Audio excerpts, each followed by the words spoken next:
In this video, we will explore PHP cURL, a powerful library for making HTTP requests.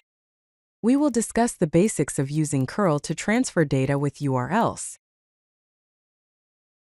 cURL is a library that allows you to connect and communicate with different types of servers using various protocols. cURL stands for Client URL. Here's the basic setup for using cURL in PHP. First, initialize a cURL session using the cURL_init function and assign it to the variable $cURL. Next, set the URL for the request using the cURL_setup function. Pass the $cURL variable the cURL_URL option and the URL you want to access. After that, execute the cURL session using the cURL_exec function, passing the $cURL variable, and store the response in the $response variable. Finally, close the cURL session using the cURL_close function, passing the $cURL variable. Here are some common cURL options you might find useful. cURL_RFR allows you to receive the response as a string instead of directly outputting it. cURL_HTTP enables you to set custom HTTP headers for the request, such as content type or authorization. cURL_post activates the post method for sending data to the server. cURL_post field specifies the data you want to send in the body of a post request.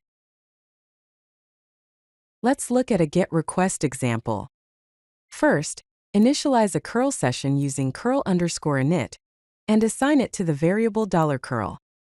Then set the URL for the GET request using cURL_setup, passing the $cURL variable, cURL_URL, and the desired URL, such as https://github.com/users/octocat . Next, set the cURL_transfer option to true to receive the response as a string. Execute the cURL session with cURL_exec, storing the response in the $response variable. Additionally, retrieve the HTTP status code using cURL_getinfo, passing $cURL, and curlinfo_http_code, and store it in the $HTTP code variable. Finally, close the cURL session using cURL_close, and output the response using the echo command. Now let's explore a post request example. First, prepare the data to be sent as a JSON string using JSON_encode. For instance, create an array with name set to John and email set to john@example.com, then encode it. Initialize a cURL session with cURL_init and assign it to the variable $cURL. Set the URL for the post request using cURL_setup, passing $cURL, cURL_URL, and the desired endpoint, such as https://a@example.com/users.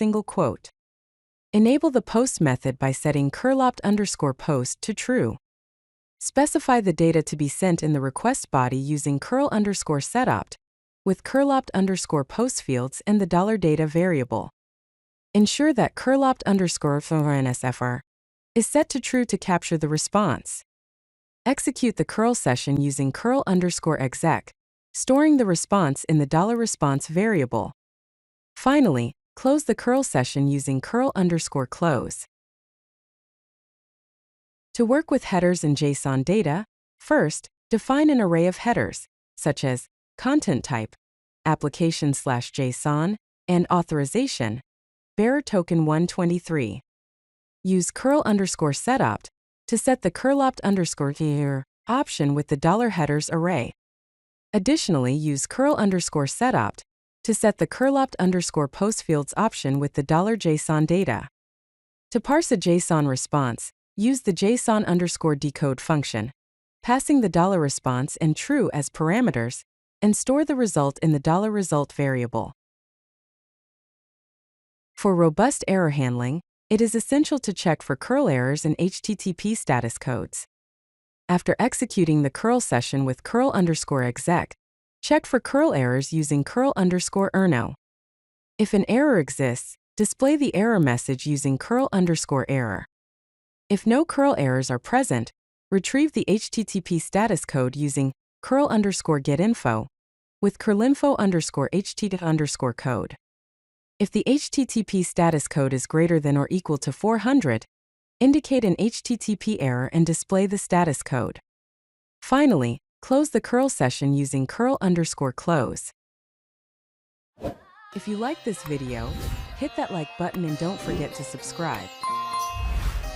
Visit codelucky.com for more such useful content.